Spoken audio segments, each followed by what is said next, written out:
How do Israelis and Palestinians get not just a lull or a quiet period, but to a point of faith that there can be a framework that offers justice and security? Now, normally a Today debate happens before a live audience, but this time, given that our panel is on 3 different continents, we are in a studio in BBC Broadcasting House in London. And joining us from Tel Aviv is Ehud Olmert, Israel's Prime Minister from 2006 to 2009. While in office, he offered a peace deal to the Palestinians, parts of it highly contentious to Israelis who didn't believe in a two-state solution. It was not accepted by the Palestinians, and after he resigned, Benjamin Netanyahu became Prime Minister. David Satterfield is with us from Houston, Texas, a former US ambassador to Turkey and Lebanon, and someone who was, until recently, President Biden's special envoy for Middle East humanitarian issues. Afif Safieh was born in Jerusalem in 1950 and in the late 1980s was involved in the talks that led to the first official US-Palestinian dialogue. He later became head of the Palestinian mission in London, Washington and Moscow and wrote a book called The Peace Process: From Breakthrough to Breakdown. Peter Ricketts was a British diplomat for many years, including on the Middle East desk during Israel's invasion of Lebanon in 1982. He has also been UK National Security Advisor and head of the diplomatic service.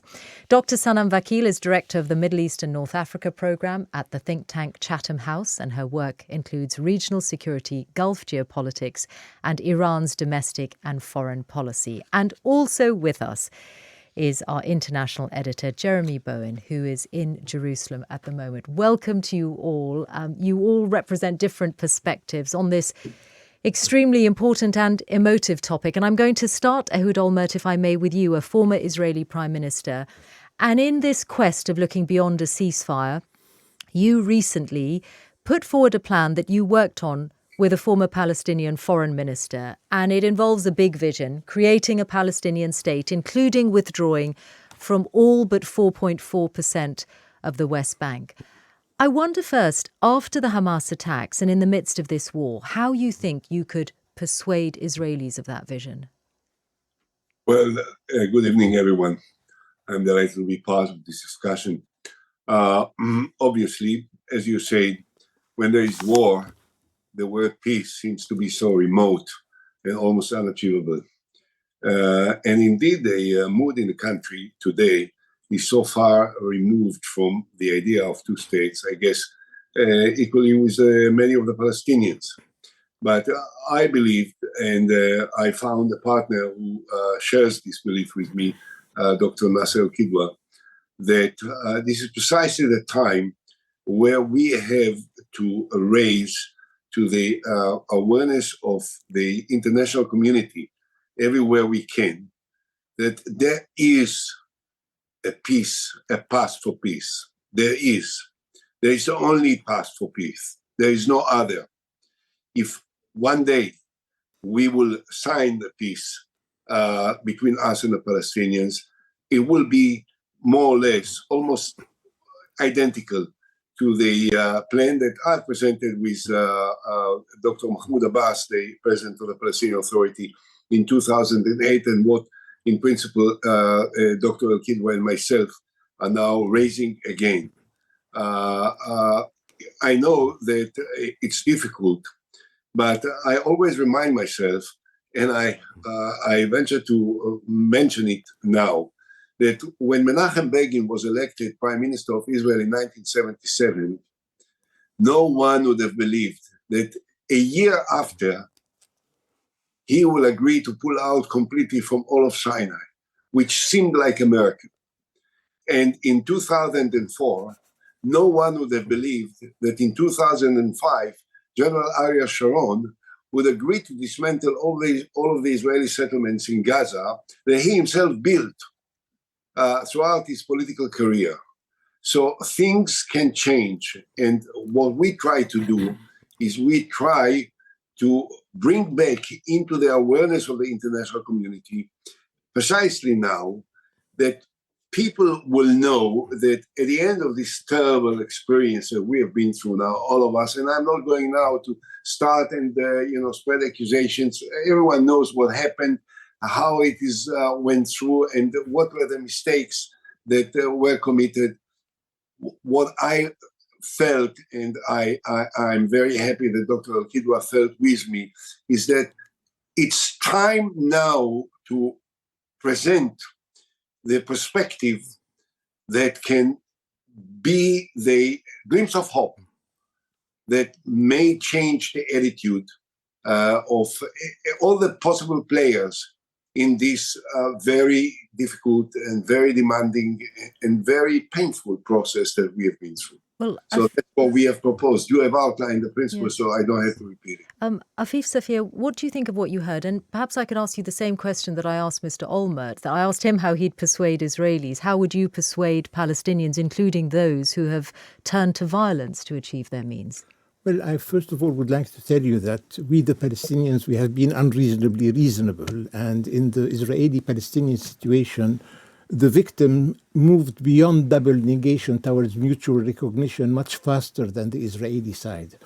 Number two, I personally believe that peace is doable on condition that there is an assertive role of the international community. What is acceptable democratically by the Israelis is not acceptable by the Palestinians, and vice versa. So I personally have been adopting the idea since decades that what we need is a sort of elegantly imposed solution by the international community, which is mutually unacceptable. Since both societies believe that the entire country is theirs, the two-state solution is this mutually unacceptable solution. And I personally believe the concept of mutual unacceptability has more potential than acceptability. I think you're going to have to explain what you mean. Let me tell you, the flow of the previous peace process on which I wrote the book From Breakthrough to Breakdown was that too much was left to the local belligerent parties to sort it out. And there is such an asymmetry that the Israelis were constantly tempted to dictate conditions. And the Israeli society, public opinion, started to believe if I vote Labour, I give back 85% of the occupied territories. If I vote Likud, I might give them back 40%. Peace is too important to be left to the Israelis to decide upon. And I personally believe that the ruling of the International Court of Justice some 2 months ago is fantastic because it is the summary of what we call international law. And what has happened in the last 5 decades was the following. It's not the world that aligned itself on our preference. It's we, because we are unreasonably reasonable, who adopted the international consensus of 2 states. Unfortunately, the cause of the deteriorating situation in the Middle East is the fact that we have witnessed the self-inflicted impotence of the international community. Self-inflicted. For example, the quartet was mainly a one-tet operation.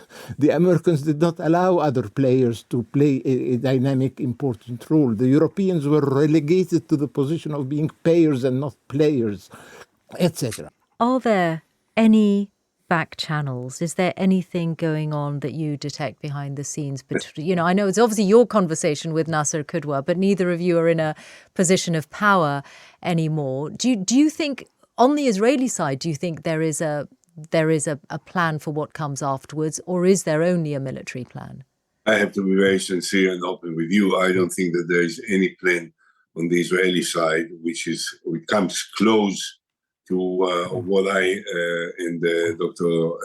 Al-Kidwa have proposed.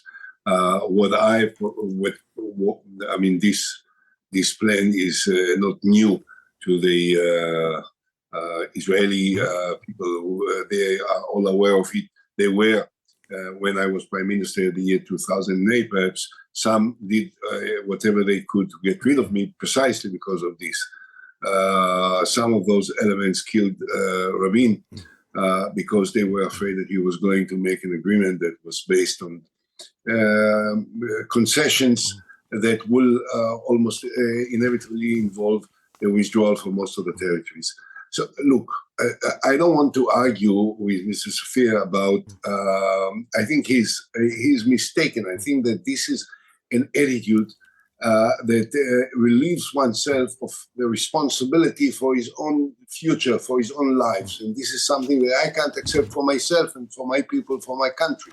It's true, as you say, presently there is no Israeli government which thinks about, not the day after, has no strategy about how to end the war, has no strategy about how to avoid now a comprehensive confrontation with Lebanon, and possibly also with Iran. So, I could spend the whole time you can give me in order to repeat my complete disassociation with the Israeli government and the lack of policies and the lack of responsibility and the lack of strategic perception of what should be done.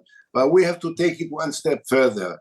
Since I'm not a prime minister and since Dr. Kidwa is not a foreign minister now, we are free to re-emphasize that which is the only possible way to one day come close to a resolution of one of the most troubling confrontations in the world today, which can generate something much more dangerous to the stability of not just of the region, but of the whole world, if it will continue in the direction that it takes now.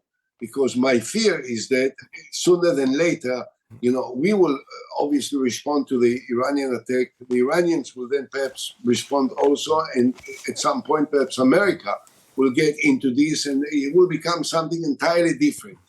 So while all this is in the making, there must be an alternative road which is presented, which has to come out from within. It has to come out from ourselves.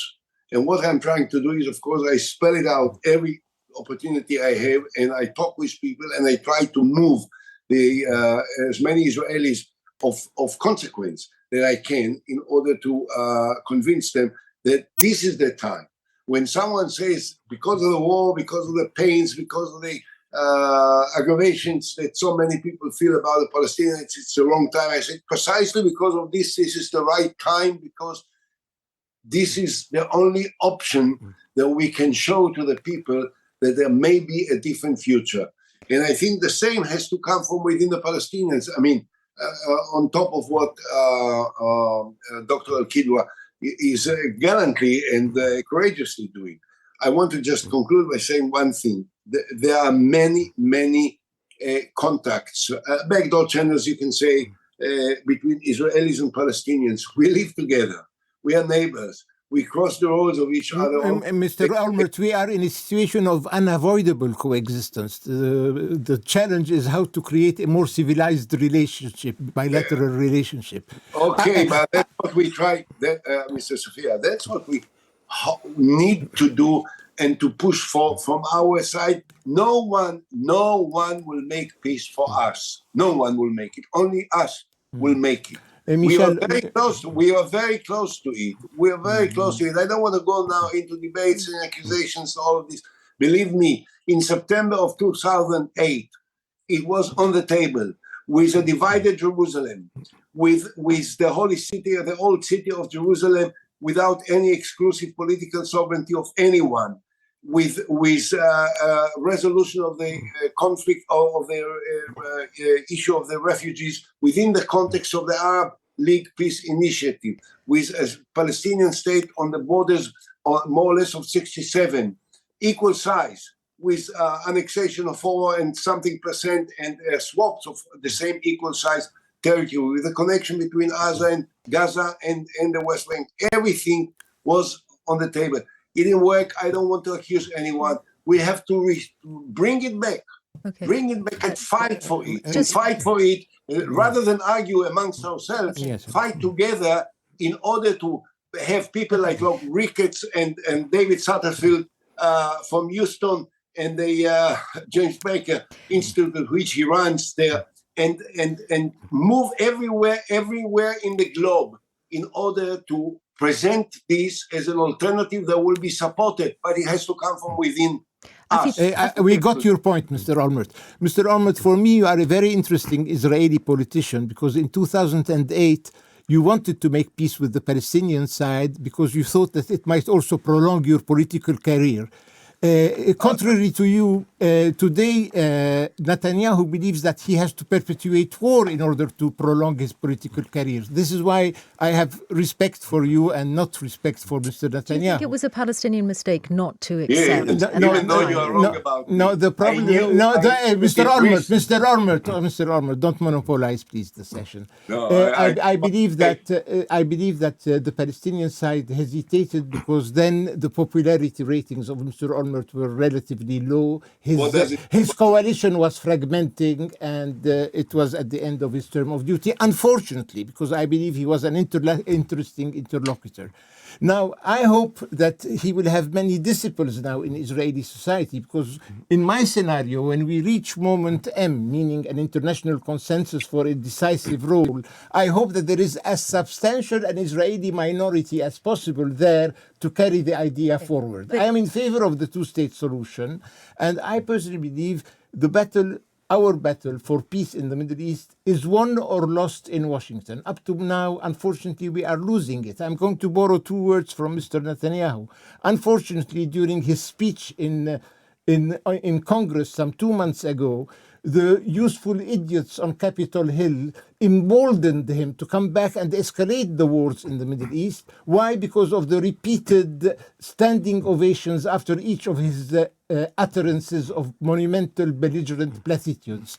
Now, I personally believe that there should be a decisive role. I'm nostalgic, Lord Rickett, of President de Gaulle.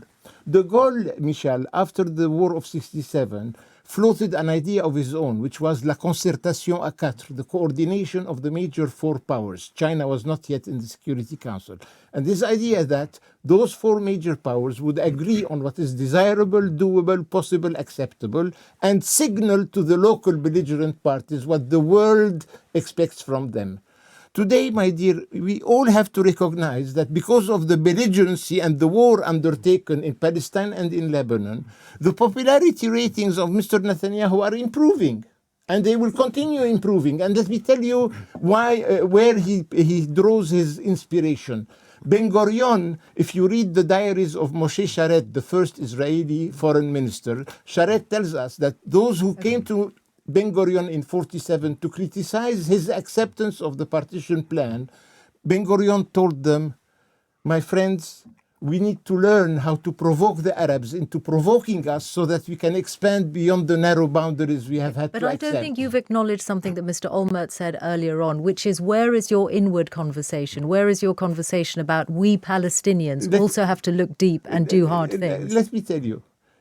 The mainstream Palestinian politicians and politics and public opinion are in favor of the two-state solution. And how many times have Hamas signaled that they are ready to accept it? Unfortunately, the world did not believe them, the world did not test them, the world did not try them. But I also believe that Hamas, if ever offered a two-state solution, a Palestinian independent state, will also acquiesce. And I personally believe that unfortunately the world is unaware that the Middle East is made not of a monolithic group. For example, Iran. Netanyahu is itching for a war with Iran and wants to drag the Americans into that. Nobody is giving a chance to the new president of Iran, who's supposed to be an accommodationist, who wants to open up and organize an ouverture towards the world. And nobody in between, shooting 200 ballistic missiles into Israel. What exactly? But making sure that they don't do too much damage. But making sure that they don't do too much damage.